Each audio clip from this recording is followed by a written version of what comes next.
For me, the word Jesus was just a curse word. Born again? I had never heard the word born again. I grew up hearing Adolf Hitler was a Christian. I didn't know anything. I grew up Jewish. My mom's a Jew, my dad's a Jew. Went to Shabbat services. We never missed the high holidays. I was bar mitzvahed with Rabbi Arthur Hertzberg, Vice President of World Jewish Council. And I remember one time somebody held about a 4 or 5 inch knife to my chest because I was wearing a Star of David. We had a babysitter, and one day the babysitter had us over her house instead of over our house. And I remember coming down her stairs and looking over to the left over the banister at the fireplace, and there was this picture that just caught my eye, and I said, wow, who is that? I heard her answer. It was, that's the Son of God. And I went home that day and I said, Mom, guess what I saw today? I saw a picture of the Son of God. And she said, we don't believe that. My parents divorced when I was 5 years old. I didn't realize how much it devastated me. It just created like a bunch of fissures and brokenness down in my heart. And before long, as I got older, I started to fall into drugs and other kinds of bad behavior. I started to play with marijuana at first. By the time I was near the end of my junior year of high school, I was smoking marijuana every day.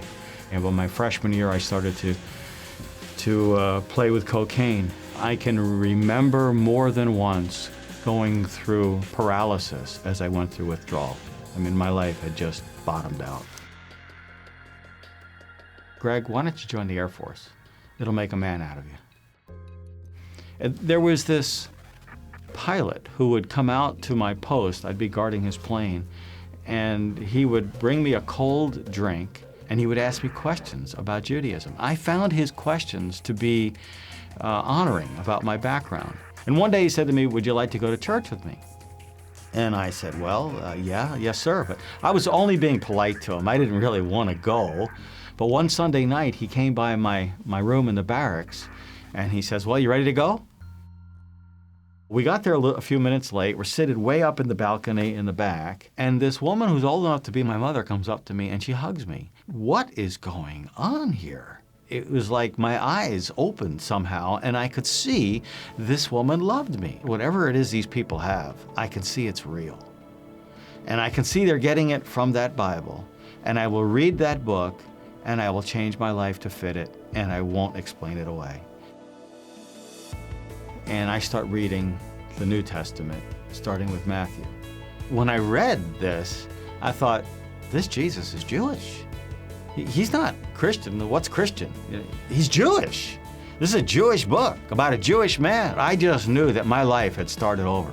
It felt like somebody took a bucket of light and dumped it on my head. I was such a changed person when the Lord came into my life that the executive commander over me in the Air Force actually sent me for a psychological evaluation because I was grinning all the time. But the psychiatrist came back with the evaluation. He said, you know what, there's nothing wrong with you. We wish everybody were like you.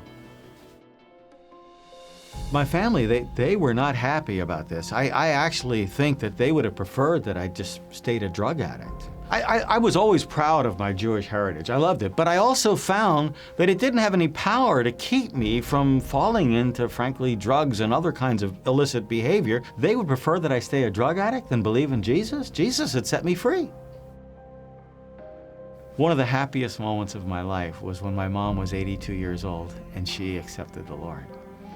4 years later, as my mom was on her deathbed in the hospital, she turned away, she looked straight in front of her, and I heard my mom say this, Jesus, would you take good care of my son? He's a good man.